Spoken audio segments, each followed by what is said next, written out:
You're listening to the Teach Better Talk podcast featuring expert educators eager to share progressive tactics to reach more students. Teach Better Talk is created by teachers and fueled by passion. Let's get started.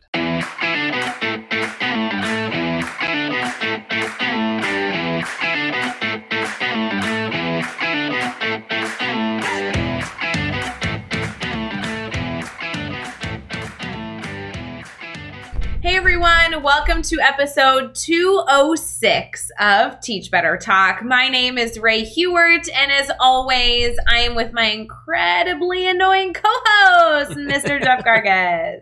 How are you? I'm fine. How are you? I'm good. You're like into the mix of school here now, week number 2 for you with virtual. Like, how's life going? I feel like I don't talk to you as much anymore. It's like you have like kids to take care of or something. I know. Isn't that ridiculous that I have like 11-year-olds sucking up the time and energy that you would normally have? I'm so sorry about that. It's all right. It's okay. I just, I miss you, Ray. I know we fight on here a lot, but that's, That's so sweet, Jeff. We fight not on here too, but yeah, I miss you a smidgen. A smidgen, thanks. Anyway, so this was a fun episode. I'm excited to get into this, but I want to see if we can highlight one of our recent blog posts that I think brings up sort of a good topic and a good sort of theme to talk about, if that makes sense. I think I'm saying that the right way. So Caitlin, the boss, as we call her. Oh, boss lady. What's up with Caitlin? Is she doing okay? I haven't talked to her recently. I have no idea. I think she's somewhere. I want to be clear. I actually just lied to you. I was boxing with her earlier today. I didn't mean to lie, but it's my normal response to be like, oh, I haven't talked to them in a while. And then I'm like, no, wait, we actually were just talking. Well, sorry. So she wrote a post recently called Virtual Restorative Circles, which talked about using restorative circles, but now in a virtual world. And I know, we were talking about some of the ways of this idea, this theme around making sure that we are utilizing that time that we get with students live in a virtual classroom, utilizing that to the best of our abilities. And so I thought I'd throw it to you and ask, like, what are you doing during those live times? What are the things that, you're recommending that we keep our eyes on, keep our ears on? What should we be focusing on during that very, very precious time that we get now live with our students? This is me talking if you're in a virtual setting, of course. No, sure. And even if you're in a hybrid model and you're doing something very true. That's virtual, or even if you're whatever, even if you're in person, like, there are purposeful ways to use your time with students. And obviously it looks a little bit different, but I know exactly what post you're referring to because I hadn't read it when it published on our blog, which I know happened recently. I actually read it before when she was drafting that post because we were talking about using time with students really intentionally. And I actually just was live in our private group last night, our private Facebook group that by the way, you could join it at teachbettergroup.com. But I was live there because it wasn't a biweekly family check-in. It wasn't anything formal. I just wanted to go live because I had been in remote learning with my students for an entire week, and I learned so much that I just wanted to take questions and share anything humanly possible that would help some educator somewhere. And this was, Jeff, no joke, this was the most discussed topic that I've gotten, not only in my emails, but on that live video and in text messages and in direct messages. Like, everybody wants to know, what are you doing when you're live with students if you're in a virtual setting? And I think this blog gives so many different ideas on how to use it in a restorative way. But before we get to that, you really need to emphasize with all educators, anytime you're live with students, expect that there's going to be tech issues. Expect that there's going to be students that can't log on because they have hurdles they're overcoming. Expect for your students to be learning in a loud environment. I had a student who spoke out last week and shared their voice in a live video, and literally the sound behind them was like deafening. They had kids running around. They had parents that were yelling. You could hear it in the background. And so we really need to change our thinking that live sessions with students should be instructionally focused. And what I mean by that, it doesn't mean that you can't review procedures or go over common questions or review problems or review, different learning experiences. Like, definitely use that time. But I really want to challenge you all to shift towards these restorative circles or relationship building opportunities and leave the opportunities where you're just talking at your students, like trying to deliver content. Do that in a system like a video, like record yourself doing it, because if it's so important that students need to make sure they can get it, live videos are unpredictable. So we need to shift our mindset. When we're with students, we have to be doing discussions. We have to get them talking. We have to be doing different things to check on their mental health and get them thinking. A lot of the things I've been doing with my students have been focusing on like those essential skills, right? Like, how do you stay organized? How do you follow a calendar? And then if you're just like introducing new content, there are so many other mediums in which to do that doesn't need to happen live on camera with your kiddos, battling all the different hurdles around them. So I love this blog. If you're somebody looking to facilitate virtual restorative circles, there are so many ideas, and explains why you should do them and how to facilitate them. So you know I'm a fan of boss lady Caitlin Giordano, so definitely go check that out. And if you go over to the blog page, it should be like within the first few posts, because this just came out within the last few days. Yep, awesome. So make sure you check that out. That's all over at teachbetter.com for all that. Let's talk about this episode now with Melissa Cunningham. And you and I are both sitting here, still can't believe that she said this was her first podcast ever, because she was so good, so much value. So Melissa is... she's had a lot of different positions. She is currently an instructional coach, but she's been sixth grade all-inclusive class. She's been a middle school language arts teacher. She's been an assistant principal, and now an instructional coach. I love how she explains what her job really is, and there were so many little things, actually so much value, so much coming out of her that you actually allowed her, or I think nudged her to offer more than just one piece of advice during that question, pushed her that, and I'm pretty sure she gave 3, and there was like 100 other little pieces of advice within those 3 pieces of advice. So really great episode, super excited about it. She's also a Teach Better guest blogger, so a little extra love there, and shout out to her. Ray, anything you want people to focus on or listen for in this episode, other than the fact that the two of you are hanging out tomorrow anyway? Yeah, I was going to say, Melissa and I need to chat more, but I will encourage all of you. Melissa's written so many blogs for teachbetter.com. You should go check all of those out. She has so much advice to share. But we also totally made her commit to writing way more blogs with us. So not only enjoy this episode, but then keep your eye out for all the content she'll be pushing out within the next few months.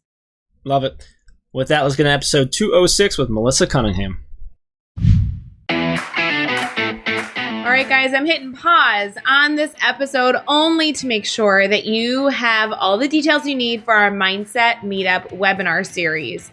Now, for those of you who have not yet registered, this is a 6-week webinar series with all-star educators, guys like Trey Gamage and Dr. Valerie Camille Jones and Kevin Butler and Pete Sloan Joseph, Tracy Browder, and so many more. Now, you do need to register at teachbetter.com/mindsetmeetup to be a part of the live virtual event, but I want to make sure you had a special 50% off.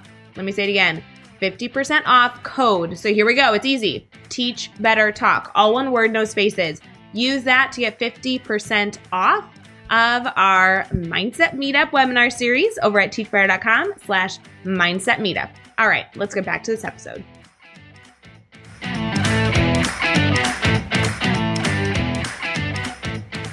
All right, we are here and we are chatting with Melissa Cunningham. Melissa, it's so awesome to have you on the show. We've been talking a little bit before we hit record, and we've been connected for a while. It sounds like you and Ray have been working on getting you on this podcast for a while now. You're a guest blogger over at teachbetter.com.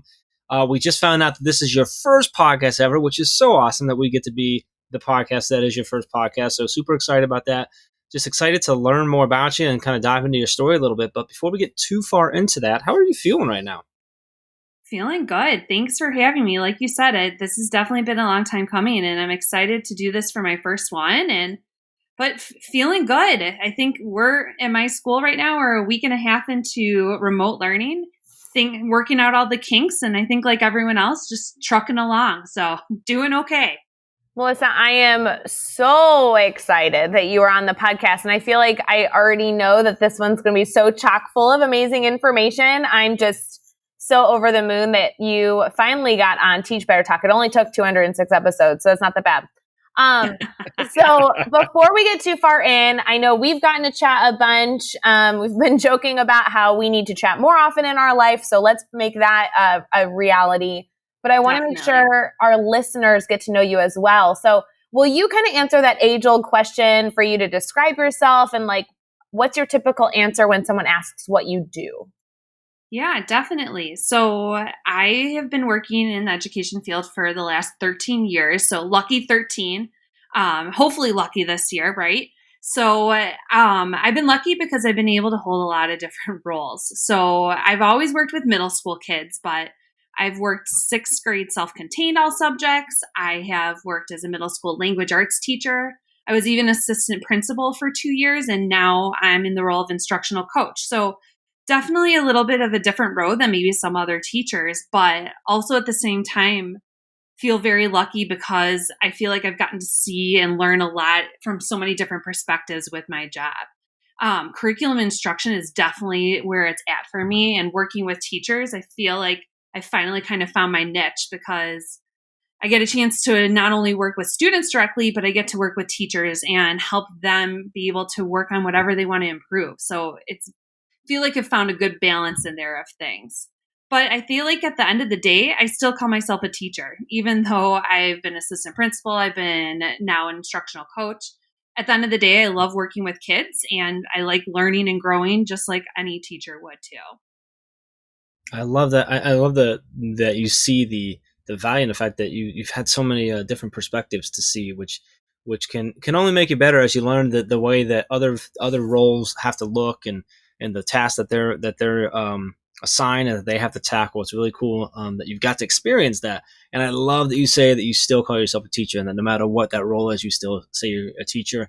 And we hear that so often from folks that are in administrative positions and leadership positions that say that. And I love that when they're like, look, title, whatever, I'm a teacher. I've always been a teacher. I'm always going to be a teacher. So I love that about you as well. So let's, one of the things we talk about on this podcast a lot is failure. It's my favorite part of the show. It's my favorite question to ask. And because I love sharing those moments where we've had struggles, we've had challenges, and how we've been able to grow and learn from them. So can you share a story with us about a time that you've had a failure? Tell us what happened. How did you overcome that? And what did you take away from that experience? Yeah, I love this question. And I feel like now, and I wouldn't nowhere near call myself an expert when it comes to teaching yet, probably ever actually, but I feel like it's something I've become really comfortable with over time. And it's taken a long time to get there, to even be comfortable with failure.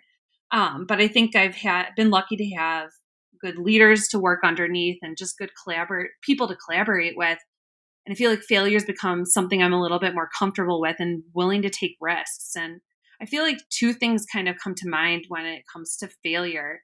One of my favorite ones is, as I was in I want to say it was my 7th year of teaching, I started really getting into Genius Hour and problem-based learning and was reading a lot about it. Learn Like a Pirate became one of my favorite books right away by Paul Sollers, just about getting kids more to take a leadership role in their learning and just all of those different things. And so with my teaching partner, we went into, we totally flipped our unit when it came to language arts, decided to do a whole problem-based learning unit. Totally had no idea what we were doing. Really just kind of dived in and said, let's just figure it out as we went. And it was a failure. It really was. There was positives to it, but it didn't go as we thought it would. We thought that kids would be so engaged in it, and because it was related and connected to their real life, we realized really quickly kids had a really hard time handling actually some of that freedom. We didn't realize how much they weren't used to that. And then being able to kind of identify ways to intertwine different language arts skills into that, it was definitely a learning experience. And so at the end of the day, when kids had their projects at the end, to be honest, there were some that were really great. A lot of them didn't go the way that we wanted to, but at the end of the day, we were excited that we took that risk. And like always with any failure, we just learned so much from the experience. Like I said, like the freedom of being able to choose your own topic. We learned so much about that and how we could frame those things better. So it was an epic failure without a doubt. But as always, learned so much through the whole experience too. I think that's one of my favorite things. Like you probably didn't look back at it in the moment when it was happening and go, man, this is a great time for me to learn, right? It was probably not the funnest thing at the time, but I love that we can continue to look back again and again at failures we have and look and say, okay, what have I learned from that? What did I haven't I taken away from that yet? I'm still always looking back like 10, 12 years ago saying, man, I really messed up with that. And that's helping guide me, now 10, 12, 15 years later. So I love that that's how you flip that and look at that. So let's flip that around now. Let's talk about a success that you've had. And this can be something big or something small, but tell us what happened. Why was it a success for you? And then what'd you take away from that experience? Yeah. And I think, like you said too, I mean, and I think the same thing with the success piece of things too, is that, I just think like over time, I just try to look at any experience, whether it's a success or failure. Like I think most of us do, is like, okay, there's something to be learned in every situation. So I feel like when it comes to successes, there's not necessarily a big success that comes to mind, but now being an instructional coach, I feel like there's a lot of little successes that I've been able to find in the last year and a half being in this role. I think one of the things I've been most proud of is just building the relationships I have with the teachers, and just the small wins that I've seen teachers gain out of it. So one of my favorite units I did last year with a teacher, we focused on using the reader-writer workshop model in her class. She was a brand new first-year teacher. It was something that she wanted to try. And it was just fun being able to implement it together. And I think one of the most exciting parts was seeing her grow in her confidence as a teacher throughout the process too. And that to me was probably the most successful part, was not even that the students learned, that was great too, but just seeing her gain confidence in her teaching and her becoming more reflective was really fun to see a teacher grow in that way. I love that your success really is coming down to like the small successes. Cause you're right. We can absolutely like reflect on like big times we won awards or like incredible, crazy moments, but teachers hit successes all the time with just small little like wins. And those small little wins, especially if we can like help others gain them, or you can see those moments in others and reflection, like I love that. That was a great addition for identifying a success. That's really special. When it comes to what is exciting to you, I kind of feel like I'm sensing a theme in your answers. And especially just knowing what we've had conversations about and we'll continue to have conversations about. I love your commitment to like really purposeful student engagement and lesson design, everything in between. But I won't necessarily like force you to have that answer. I just want to know, if you had to pick something that was getting you excited about education, really like fueling your fire in all that you do, what would that be? Yeah, you hit the nail on the head. Absolutely. I feel like from the beginning, purposeful learning and making it those real life connections with kids is huge. And now with so many of us being in virtual learning right now, I feel like what's exciting me is really rethinking how does that look like in the virtual classroom right now. And I think something particularly with that too is really how can we get students still taking that leadership role even in the virtual classroom? So whether it's them being in charge of being leaders in collaborative discussions, or them being in charge of brain breaks, or whatever it is, I've been having a lot of fun rethinking that with teachers right now. What does that leadership look like in the classroom for kids in the virtual room? And just the engagement piece too. I mean, I think all of us are in the same boat when it comes to that right now, is how do we keep getting kids engaged? And one of my favorite people I follow on Instagram right now is Megan Hargrave. She happens to be an ELA consultant that works with our school actually too. One of my favorite things I've seen from her is this chart that she made that talked about practices that we had in the classroom, and now how can that look like in the virtual classroom? And I feel like for some reason that just clicked for me. I'm like, oh, that's what that can look like now in the virtual classroom. And she just packed full of so many ideas for that engagement and that student leadership too, which I love. Oh, that's super good. Absolutely. And this is why we get along so well, because I love that this is Yes. always your focus. I literally could talk shop about this forever. Me too. Seriously. And it's funny because while I could talk shop about it, I feel like with all the support you give teachers and all the different things that we could touch on to really get all teachers and support all teachers really giving their all in creating purposeful learning experiences, I totally would ask you one piece of advice, which is always our question 5. So if you had to pick one piece of advice, And maybe I'm going to give you two because I want you to give a piece of advice for purposeful learning and also maybe just a general one, because usually this question has to do with just a piece of advice for any educator who is striving to be better. So Jeff, I'm breaking the rules. I'm giving her two. Come on, it's Melissa. It's fine. Okay. I'm good with that. I need like two. One maybe more specific, and then you go with whatever you want after that. Yeah. So I think one of the things, because I feel like when we talk about making learning purposeful in that real life application, I feel like we know it can be hard. Ray and I were just talking about before this, how we do it in math, and she's a guru. You for sure are a guru when it comes to that. So in certain content areas, I feel like it can be hard. So I think one of my pieces of advice is, and I think this has helped me in my career, is just thinking, okay, what's the real purpose of kids learning this? How is this going to help this? How does this connect to their lives? I feel like just that simple question, maybe of just helping you reflect on your lessons even, or reflect when you're planning a unit, just always thinking about how does this go back to the purpose? I think that would be a easy piece of advice, maybe not easy in actual application, but at least just to keep it in the back of our minds. Okay, how are we making this learning purposeful for kids? What is the true purpose for kids learning this? And I feel like with new teachers, and again, easier said than done, but I think something that has helped me be able to grow is, and I know we hear this a lot now, but just being able to be vulnerable and willing to take risks and willing to ask for feedback. I wish as a new teacher that I would have been more willing to do that from the get-go. I feel like I would have grown so much more quickly if I would have just been able to be a little more vulnerable and take some of those risks. And we know there's so many people out there from on Twitter or in your own building that are willing to help you and give you feedback and advice. So just being open to that alone, I feel like is so important, especially at the beginning of your career too.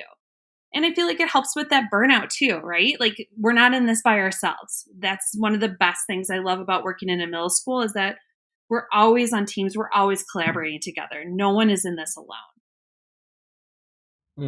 There's a whole lot of advice in there. Too much? I told you. No, not too much. I know, but she packed like a whole bunch within each of those. So like that was good. It was well done. I love it. All right, let's keep having some fun here. We're gonna do the next 6 questions. Your goal is to answer each one in 15 seconds or less. Are you ready? Whew, I'm ready. All right, give us one ed tech tool you cannot live without. I think it's Google Slides for me right now, and Nearpod. Nearpod's a new tool I just figured out to make them engaging. I love it. Give us a book you're reading right now. Ooh, this is a hard one. I'm reading a lot of books right now, but one of the ones I like really right now is Fostering Resilient Learners, especially with the conversations about diversity going on right now. It's an excellent book with some really good, easy applications in the classroom. Who do we need to follow on social media today? One of the people I love right now is Amanda Sandoval. She's a social studies teacher. Her tech tools that she's using for remote learning right now are unbelievable. Between Google Slides and her PD, she's amazing. Give us a good YouTube channel or website for educators to check out. So this one's a little tied to coaching, instructional coaching, but it works for teachers too with students in the classroom. Really like the National School Reform Faculty for their protocols and their activities for getting teachers to look at data or collaboration, but they also work really well for kids too. And give us a daily, weekly, or monthly routine every teacher should get into. So this is one I'm giving, but I'll be honest, I don't follow very well and I need to. But from my coworker, Lauren, at the end of the day, I try to follow hers of setting a timer.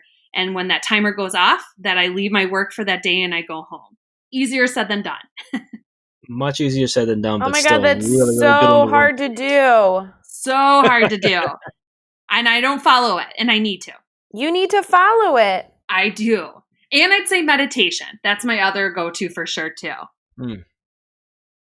Give us, finally, the best piece of advice you've ever received.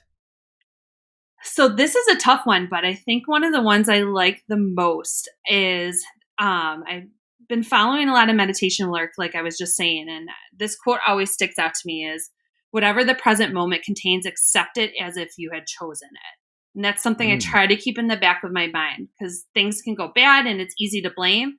I try to keep that I can only control myself. That's probably my best piece of advice that I try to follow on a daily basis. Wait. You have to repeat that way slower because I feel like this was like, I need to hear that twice. Yeah. So, of course, I think it's Eckhart Tolle is the one that said it. It's in one of his books, but it says, whatever the present moment contains, accept it as if you had chosen it. Jeff, if that is not a mic drop, I don't know what is. I love it. Again, easier said than done, but I love it. You know what? I know this sounds silly, but I almost feel like that one's easier than the boundaries one. I'm just saying. Yeah, I actually think you're right. That is true. Yeah, for sure. That definitely is. But I want to make sure, Melissa, everybody stays connected to you. I love all that you're doing. I'm so glad that you're able to be on the Teach Better Talk podcast. You definitely did not come across as somebody who is like new to this whole thing. You're so knowledgeable, and like your ability to coach educators is so clear. And I love not only reading that in your blogs, but also hearing it in the episode today. Can you kind of share how people can stay connected to you, whether it be like Twitter, Instagram, or anything in between? Yeah, thank you for saying that too. So on Twitter and Instagram, I have the same handle. So it's Mel Instruct Coach, but it's MELINSTR Coach. And then I do have a website that's kind of a work in progress right now, but it's melcunningham.com.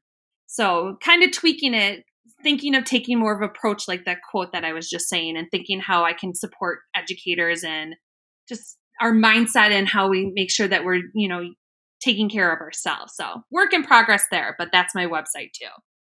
I love it. And you can find all the links, all the resources we've mentioned in this episode over at teachbetter.com, as well as those really important links for connecting with Melissa and keeping this conversation going. So head over to teachbetter.com for all of that. Be sure to hit subscribe so you don't miss any upcoming episodes. And if you can give us a rating and a review, we'd really appreciate that as well. And let's keep taking this one step further. Think of just 3 of your colleagues who need to hear these amazing stories and connect with these amazing educators and share this podcast with them. Melissa, this was fantastic. I agree with Ray. I do not believe that this was your first one. And I hope that this is just the first of many, many more podcasts that you're going to be on, so you can continue to share in the value that you brought here today. I'm super excited for everyone to listen to it, and really, really appreciate your time. Thank you for hanging out with us for a little while. Awesome. Thank you for having me. It's been a blast, and I hope I can do it again soon too. Until next time, let's get out there and let's teach better.